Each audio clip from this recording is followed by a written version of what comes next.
Ito, Sarah. So, Sarah, makita.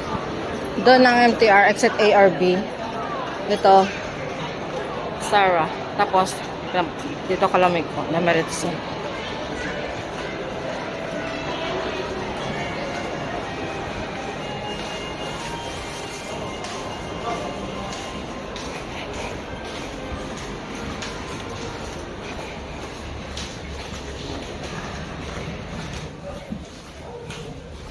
Dire-diretsahin mo lang. Actually, hindi ako galing sa MTR.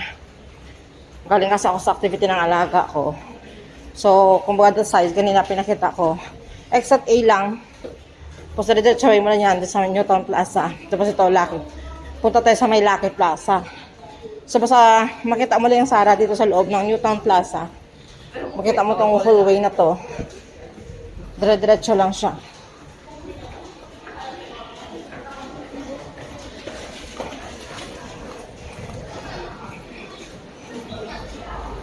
Yan.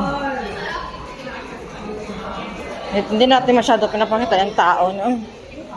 So, diretso pa rin.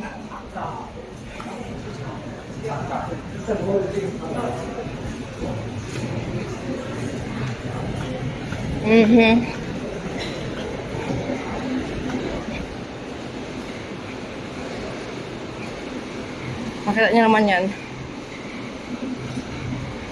Yan. Punta tayo sa may Lucky Plaza. So, dito tayo yung side. Left side. Left side. Tapos diretso lang.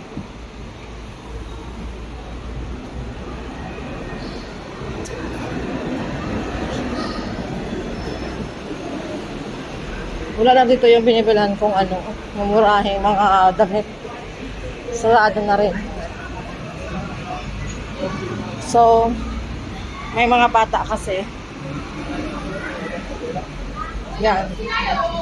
Diretso lang ako, no? After pag left side, diretso lang tayo.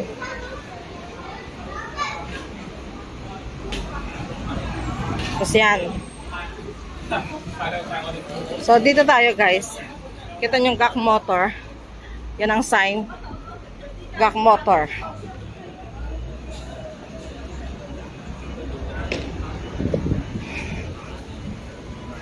GAC Motor. Pag sa GAC Motor na tayo, turn tayo sa right. Right. Yan. Ito na tayo sa may Lucky Plaza. Ito po yung Lucky Plaza. Yung unang main gate. Hindi tayo dyan. Diretso tayo. Sa second gate tayo. Sa second door ng Lucky Plaza para mas madali.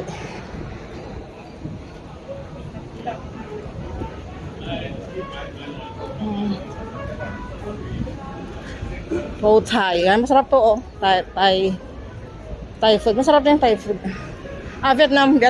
Masarap din yan. Ito naman. Maraming kainan to sa atin. Lucky Plaza. So, ito na guys, oh. Yan ang Lucky Plaza. Second door. So, dito tayo papasok. Yan. Pasok tayo dito. Pagpasok, dito tayong side. Pag dito side, di ba? So, pagpasok mo, turn to the right lang tayo. Right. Right. At saka right pa rin. And just go straight lang daw. So, tingnan natin kung dito ngayong Monkey Home. So, go straight lang tayo. Aha. Great deals. Ano ba to? Saan yung Monkey Home? Ito kasi yung pagkasabi eh. O, yun lang nga oh. Parang wrong. Ang pinasukan natin. Town Health. Oh, ito. Ito nga. Ito yung Monkey Home. Yan siya guys, oh. Yan. Monkey Home House. So, yan ang mga tindahan nila. Tingnan natin ang sinasabi nila na ano, na mura lang. Ayan, oh. Ayan, oh. Mura lang, oh. Tag 500 lang. Oh. This is 500. I saw in the Facebook it's 500 only. Ay, Pilipina. Madam, yung ano, okay lang ba nagbibideo ako? Kasi ano eh, binablog ba?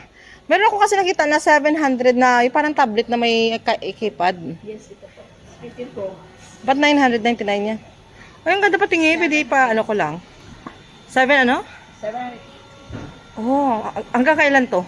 hanggang maubos. Uy, 780 lang guys. Oh. Wala kang sample? Wala. Uy.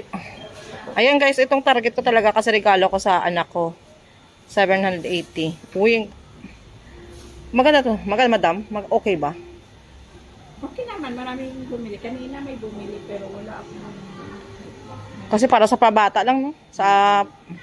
Kasi may keypad siya. May mouse. Kompleto na yan. Kompleto. Meron na siyang mouse, keyboard, yung Keyboard. pen niya. Oo. May case siya. Oho. May headset.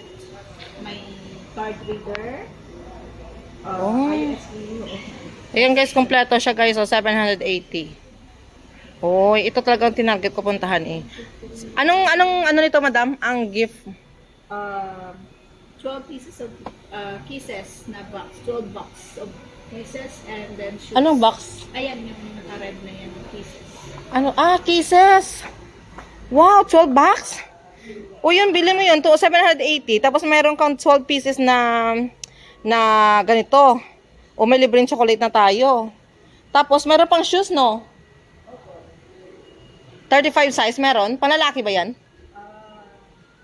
Merong panlalaki, size 10, 11, or 12. Pang ano ba? Pang 10 years old? Yung 10, Pang... ay, yun lang ako kayo. Oh, okay. Wait lang. So, meron siyang free na sapatos. Wow. Ang galing. Sana pala ito na lang binili ko instead of bag. Oh. Okay, guys. Wait lang. Ito siya, guys. Oh. Ayan, pakita niya lang. Ito yung... Ito yung hindi yan sa akin. Accessories niya. Ito yung accessories niya yan. Yes. Kompleto. So, Ito may mouse. Kompleto lahat. May Ito pen. yung case niya. Case niya. At saka itong kulay na gold. Ah, ito yung gold. Okay. Yes. Asan yung keypad? Keyboard niya Keyboard is pala. nasa ilalim siguro. Tinga. Sa loob. Oh, ito nga. May keyboard siya, guys. Ang ganda na At saka pagkat... may ano siya, protector. So, sila lang maglalagay. Yes. Oh, okay. Kompleto siya. Ang ganda. So, siguro gold na lang sa akin. Pero yung gold sa likod lang naman. At saka lagyan mo naman ng case. Oo. Any. Oo. So, yan sa guys ang bibilin ko para kay Bunso. Kasi nga, para at least maging ma-behave din siya lalo. Kasi good boy siya sa school. Bilhin natin yan. Ayan.